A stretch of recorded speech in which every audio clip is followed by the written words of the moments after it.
सभी धर्म प्रेमी भक्तों को भक्ति मंजरी चैनल की ओर से सूर्य षष्ठी पर्व की बहुत बहुत शुभकामनाएं। हम सुनेंगे सूर्य षष्ठी व्रत की कथा। प्रत्यक्ष सूर्यदेव की आराधना का पर्व छठ पूजा। छठ पर्व सूर्य उपासना का अमोघ तथा आश्चर्यचकित कर देने वाला एक ऐसा अनुष्ठान है जिससे समस्त रोग शोक संकट व शत्रु नष्ट होते हैं तथा संतान की प्राप्ति होकर कल्याण होता है। छठ की पूजा का उल्लेख कई पुराणों में मिलता है। मान्यता है कि माता सीता ने भी छठ का व्रत रखा था। इसके अलावा महाभारत काल में द्रौपदी ने भी छठ की पूजा की थी। सनातन धर्म के 5 प्रमुख देवताओं में सूर्य नारायण प्रत्यक्ष देवता हैं, जिनका इस कलयुग में भी साक्षात दर्शन किया जाता है। वैदिक ऋषि महर्षियों ने सूर्य की 2 प्रकार की स्थिति का अनुभव किया, पहला दृश्य और दूसरा अदृश्य। पहली स्थिति में मनुष्य सूर्य देवता को आंखों से देखते हैं तथा इसकी ताप का एहसास करते हैं। दूसरी स्थिति में सूर्य के अप्रत्यक्ष प्रभाव को ज्ञानी ऋषि महर्षि ज्ञान चक्षुओं से अनुभव करते हैं। सूर्य का अदृश्य प्रभाव सारी चराचर वस्तुओं में समाया हुआ है, यानी सर्वव्यापी है।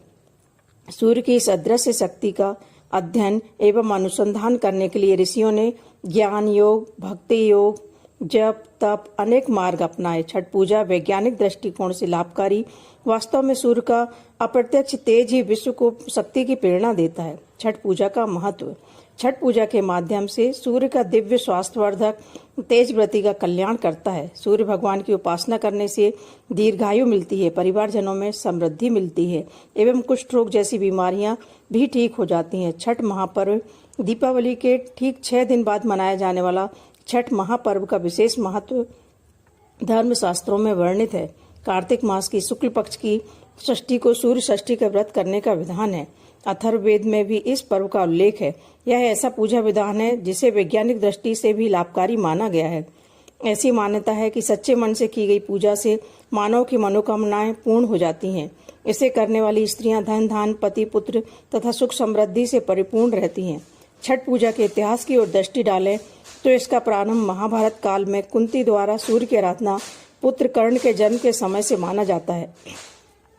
मान्यता है कि छठ देवी सूर्यदेव की बहन है और उन्हीं को प्रसन्न करने के लिए जीवन के महत्वपूर्ण अवयवों में सूर्य व जल की महत्ता को मानते हुए इन्हें साक्षी मानकर भगवान सूर्य की आराधना तथा उनका धन्यवाद करते हुए माँ गंगा, यमुना या किसी पवित्र नदी या पोखर तालाब के किनारे यह पूजा की जाती है।